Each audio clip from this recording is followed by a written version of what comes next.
j'ai découvert une région incroyable au sud du Maroc. Le Souss Massa. Une terre d'évasion authentique et préservée.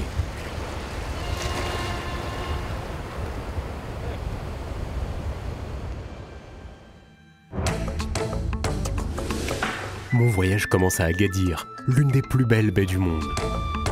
En longeant la côte vers le nord, je découvre les plages magnifiques qui se prêtent à de nombreuses activités.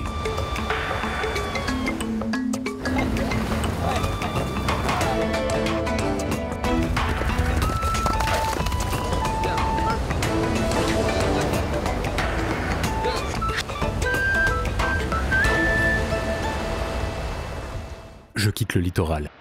Direction l'arrière-pays vers Imouzer Ida Ouattana.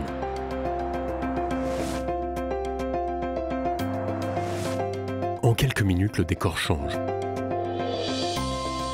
La route s'élève et s'enfonce vers une vallée enchanteresse qui me dévoile tous ses trésors. Palmeraies, cascades,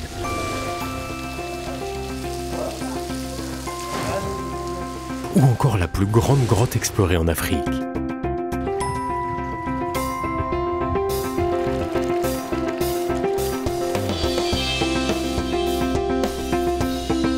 En plus d'un environnement naturel exceptionnel, la région abrite un patrimoine étonnant, comme le plus grand et le plus vieux rucher artisanal au monde. Je poursuis mon chemin pour me rendre à Taroudant, 100 km plus au sud.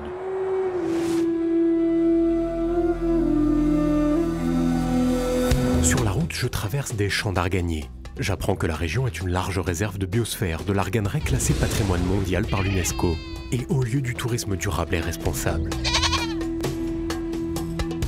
Le fruit de ces arbres endémiques du sud du Maroc produit une huile rare et précieuse pour la cuisine et la cosmétique.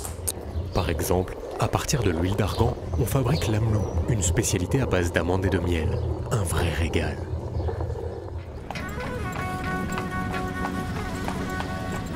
Me voici à Taroudant, surnommée la petite Marrakech. Derrière ces remparts majestueux se cache une petite ville charmante aux souks animés.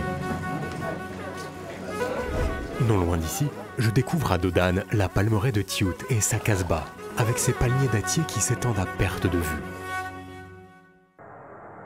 En continuant vers le sud, j'arrive à Tata.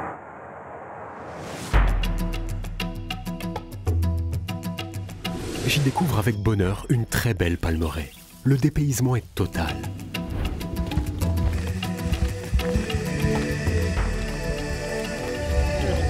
La région offre des circuits de randonnée au cœur d'une nature sauvage.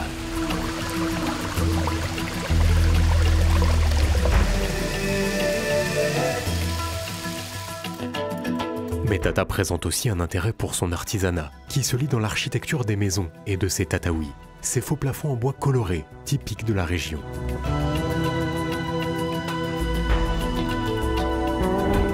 Je reste admiratif devant la qualité des poteries artisanales fabriquées selon des procédés traditionnels.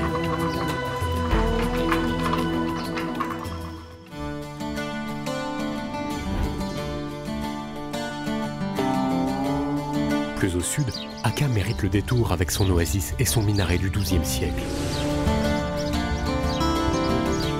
Akka a d'autres trésors à dévoiler, des gravures rupestres fascinantes et parfaitement préservées.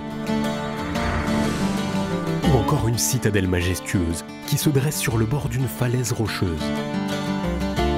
J'y suis accueilli chaleureusement. Le mot hospitalité prend ici tout son sens.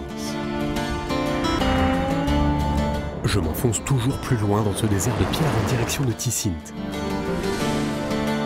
Je suis au bout du monde. Les paysages sont à couper le souffle. Après des kilomètres de piste, je découvre un campement hors du temps. Je me laisse emporter par les rythmes envoûtants de la musique arrouache. Une expérience inoubliable.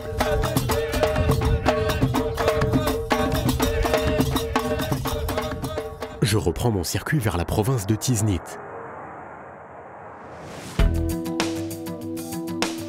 La route serpente le long d'une vallée verdoyante. Sur les flancs de montagne, des maisons ocre s'accrochent à la roche.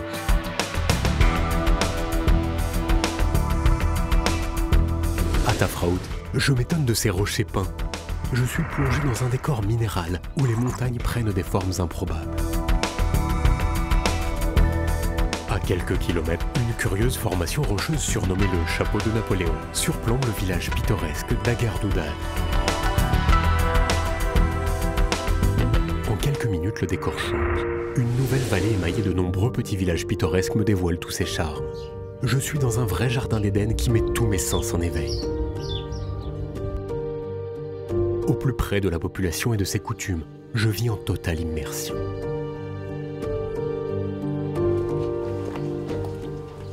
Les femmes cuisinent un délicieux pain aux amandes selon des recettes séculaires.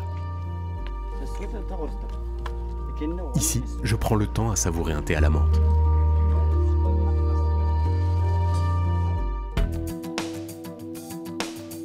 Je quitte Tafraout en direction de Tiznit, qui m'enchante avec sa médina ceinturée de remparts datant de la fin du 19e siècle. Ici, des artisans confectionnent les plus beaux bijoux en argent du Maroc.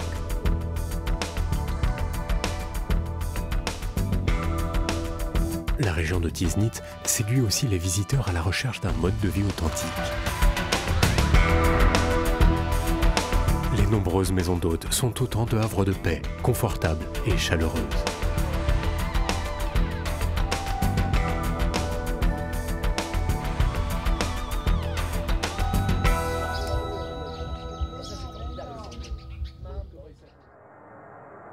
Je remonte vers le nord, vers la province de Chtuka-Idba.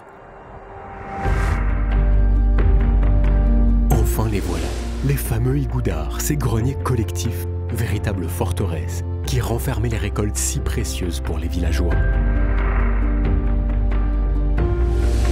Parmi ces greniers, Tizurgan est un joyau d'architecture du XIIIe siècle, niché sur les hauteurs d'un promontoire rocheux.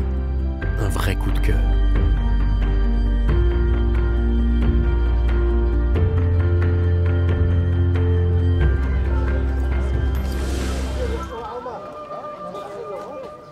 À proximité, je découvre un souk animé, où les artisans excellent dans la fabrication de babouches, des petits chefs-d'œuvre.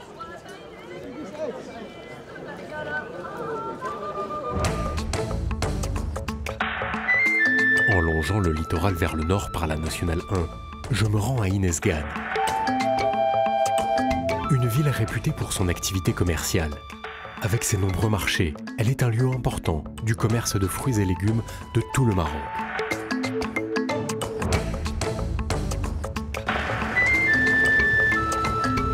À quelques kilomètres vers la côte, s'ouvrent les portes d'un parc naturel classé, un site protégé, petit paradis naturel pour une faune riche et sauvage. Mon périple se termine sur l'Oued Massa, qui se jette sur l'Atlantique et ses plages vierges. Je repense déjà au prochain voyage au cœur de cette région incroyable, le Souss Massa.